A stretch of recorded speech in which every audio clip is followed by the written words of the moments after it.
Le guide des égarés de Maïmonide, première partie, chapitre 68.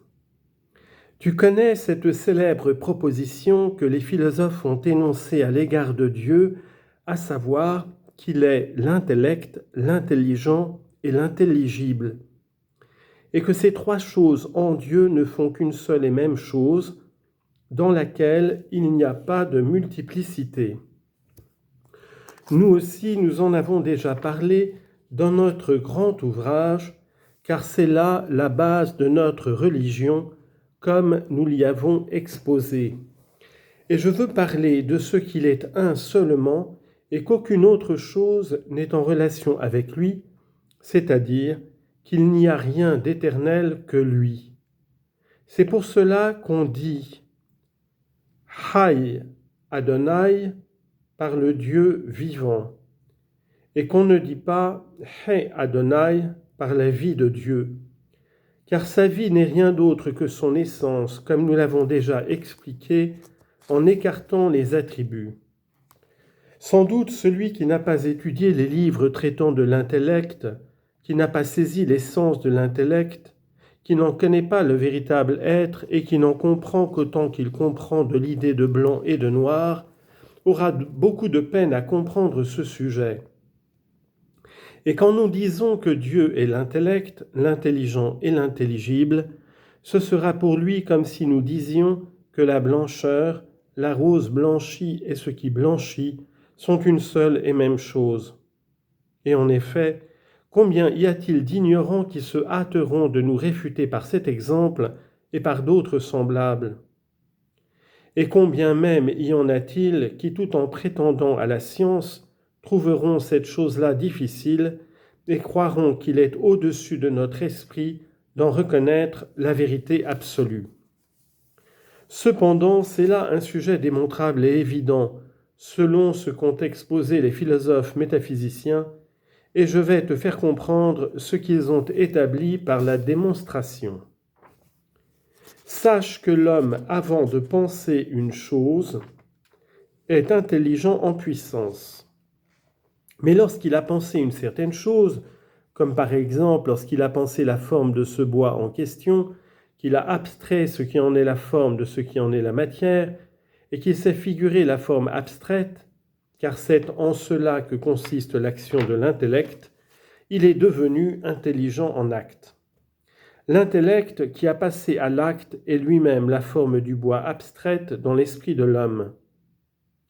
Car l'intellect n'est point autre chose que l'objet intelligible. Tu comprendras donc que la chose intelligible est la forme abstraite du bois, qui est elle-même l'intellect passé à l'acte. Il n'y a point là deux choses, à savoir l'intellect et la forme pensée du bois, car l'intellect en acte n'est pas autre chose que ce qui a été pensé, et la chose par laquelle la forme du bois a été pensée et abstraite, et qui est l'intelligent, est elle-même indubitablement l'intellect passé à l'acte. En effet, l'essence de tout intellect consiste en son action, et il ne se peut pas que l'intellect en acte soit une chose et son action une autre chose, car le véritable être de l'intellect, c'est la perception. Il ne faut donc pas croire que l'intellect en acte soit quelque chose qui existe de son côté, séparé de la perception, et que la perception soit quelque autre chose qui existe en lui. Mais ce qui constitue l'intellect en lui-même et sa réalité, c'est la perception, et par conséquent, quand tu poses un intellect existant en acte, tu poses par là même la perception d'un objet pensé. Ceci est très clair pour celui qui s'est occupé de ces sortes de spéculations. Puis donc il est clair que l'action de l'intellect qui consiste dans sa perception est ce qui constitue sa véritable essence. Il s'ensuit que ce par quoi la forme de ce bois a été abstraite et perçue, à savoir l'intellect, est lui-même l'intelligent, car c'est cet intellect lui-même qui a abstrait la forme et qui l'a perçue. Et c'est là son action à cause de laquelle il est appelé intelligent. Mais son action étant elle-même son essence, il n'y a dans ce qui a été posé comme intellect en acte que la forme du bois en question. Il est donc clair d'une part que toutes les fois que l'intellect existe en acte, cet intellect est lui-même la chose intelligible, et d'autre part, il a été exposé que l'action qui constitue l'essence de tout intellect, c'est d'être intelligent.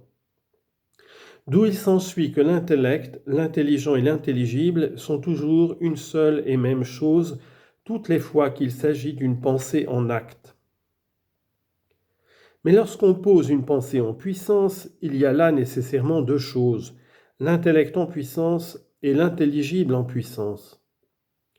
Si par exemple tu parles de cet intellect illique qui est dans Zaïd, c'est un intellect en puissance, et de même ce bois est intelligible en puissance.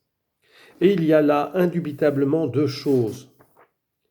Mais quand la pensée a passé à l'acte et que la forme du bois est devenue intelligible en acte, alors la forme intelligible est identique avec l'intellect, et c'est par cet intellect lui-même, qui est intellect en acte, qu'elle a été abstraite et pensée. Je dis intellect en acte parce que tout ce dont il existe une action réelle existe en acte. Ainsi donc, l'intellect en puissance et l'intelligible en puissance sont toujours deux choses. Mais tout ce qui est en puissance doit nécessairement avoir un substratum qui porte cette puissance, comme par exemple l'homme, de sorte qu'il y aura là trois choses, l'homme qui porte la dite puissance et qui est l'intelligent en puissance, cette puissance elle-même qui est l'intellect en puissance, et la chose apte à être pensée et qui est l'intelligible en puissance. Ou bien, pour parler conformément à notre exemple, l'homme, l'intellect illique et la forme du bois qui sont trois choses distinctes.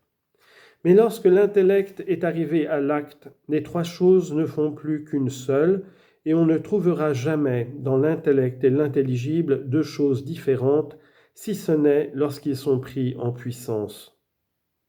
Or, comme il est démontré que Dieu, qui soit glorifié, est intellect en acte, et comme il n'y a en lui absolument rien qui soit en puissance, ce qui est clair en lui-même et sera encore démontré, de sorte qu'il ne se peut pas que tantôt il perçoive et tantôt il ne perçoive pas, et qu'au contraire il est toujours intellect en acte. Il s'ensuit que lui et la chose perçue sont une seule et même chose qui est son essence.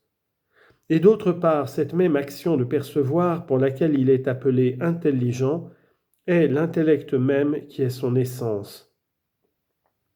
Par conséquent, il est perpétuellement intellect, intelligent et intelligible.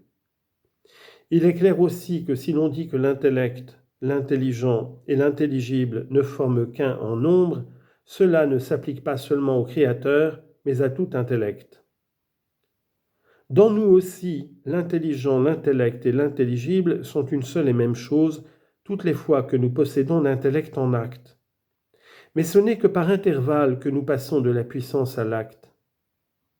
De même, l'intellect séparé, je veux dire l'intellect actif universel, éprouve quelquefois un empêchement à son action, et bien que cet empêchement ne vienne pas de lui-même mais du dehors, c'est une certaine perturbation qui survient accidentellement à cet intellect. Mais nous n'avons pas maintenant pour but d'expliquer ce sujet.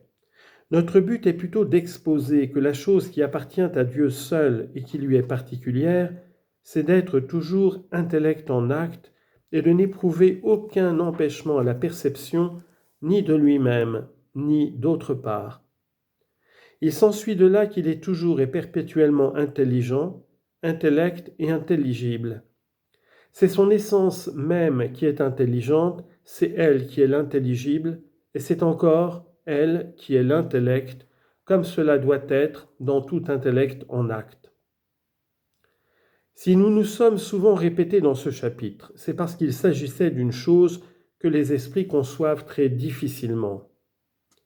Je ne pense pas que dans toi, la conception intellectuelle puisse être troublée par l'imagination, et que tu puisses, dans ta faculté imaginative, établir à ce sujet une comparaison avec les choses sensibles.